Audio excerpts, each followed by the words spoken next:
તો ડુંગળીના વાવેતરમાં ખેડૂતોને નુકસાન થયું છે અને મહુવા માર્કેટયાર્ડમાં ડુંગળીના ભાવ ગગડ્યા છે। ખેડૂતોને કિલોનો માત્ર ₹2.5 ભાવ મળે છે અને મહુવા યાર્ડમાં 9,000 થી 10,000 થેલાની હરાજી થાય છે। છેલ્લા ઘણા દિવસો થયા માર્કેટિંગ યાર્ડની અંદર ખૂબ જ નીચા પ્રમાણમાં આવક થઈ રહી છે લાલ કાંદાની। તેની પાછળનું કારણ એ છે કે આ ભાવની અંદર ખેડૂત ભાઈઓને પોષણ નથી અને પોતાના ખેતરની અંદર જે વાવેલી ડુંગળી હતી, જે મહા મહેનતે પકવેલી ડુંગળી હતી, તેઓને કટર મારી દીધા છે। એટલે માર્કેટિંગ યાર્ડ લગી પહોંચતી નથી।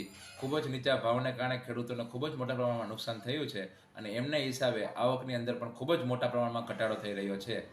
ગયા વર્ષે આ સમયે 35,000 થી 40,000 થેલા ડુંગળી આવી રહી હતી અને ખેડૂત ભાઈઓને 400 થી 600 રૂપિયાના ભાવ મળી રહ્યા હતા।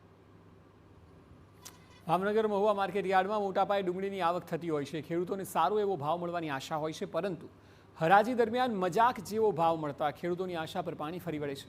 મહુવા માર્કેટ યાર્ડમાં ડુંગળીના 9,000 થી 10,000 થેલાની હરાજી થાય છે, છતાં ખેડૂતોને સારા ભાવ ન મળતા નુકસાન સહન કરવાનો વારો આવ્યો છે।